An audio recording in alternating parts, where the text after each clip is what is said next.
Hi everyone, in this video I will show you how to pay with PayPal without credit card or bank account. So first, open the browser and log in your PayPal account. As you can see, I'm already into my PayPal account.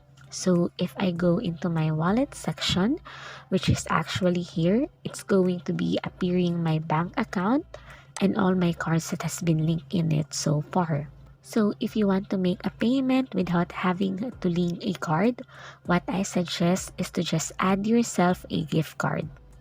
So you can add that into your PayPal account. You're going to see it here in new balance.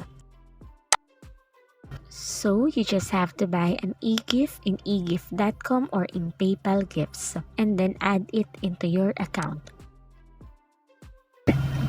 And that's it.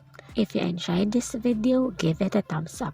Don't forget to hit that subscribe button and ring the notification bell so you never miss an upload. Thanks for watching.